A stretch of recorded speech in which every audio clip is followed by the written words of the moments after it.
overcome that, what I did, I just tried to take on board all the ICU consultants and senior nurses and practice-based educator, just to make it balanced. And then again, there are a lot of changes going on in NHS at the moment. There's no time to allocate these training sessions and to learn about KM-ICU. That was another restraining force been identified. I used Kurt Lewin's theory of change, and it is just like three stage model for change I used.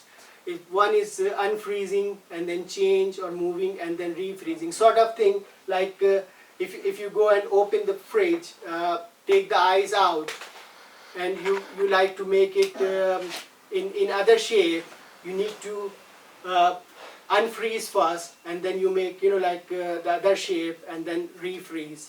So this is what Kurt Lewis identified, the change process. Unfreezing, which is the first stage, relates with planning and is all about getting ready for change.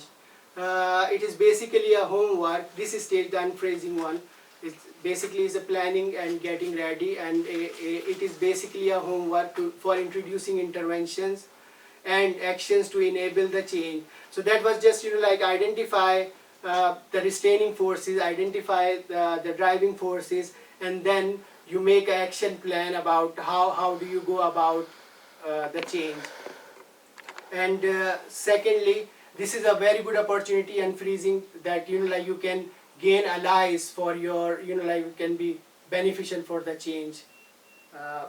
When you talk about the change, that they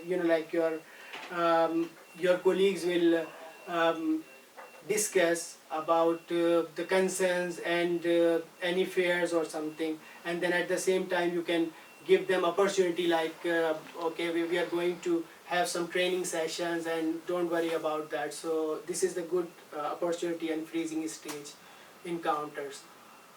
So what I did, I recognized the problem because that was my personal experience when I looked after one of the delirious patients. And the patient was suffering with the hyperactive type, like very agitated and pulling all the lines and everything, and nobody was aware over there that he was suffering ICU delirium with. So after all, the ICU consultant, he came up and he prescribed some haloperidol, and then it makes him calm. At that time, I just reflect on one of my experience and identified all the, search all the evidences, and then I came to know about what ICU delirium is and how it should be monitoring. And at the same time, I've been encountered with the importance of monitoring ICU delirium.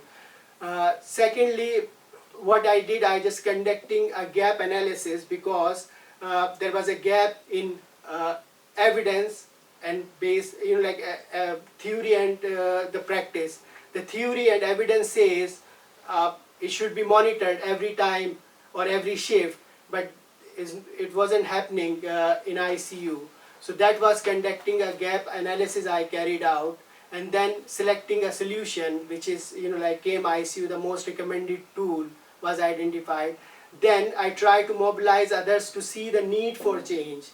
That was support from management from top level and micro level, which is called micro level by one of the author. Proposal approved from research and ethical department, and meeting with ICU consultants, and I just showed all the evidences, and they were happy to make a change because that was necessary.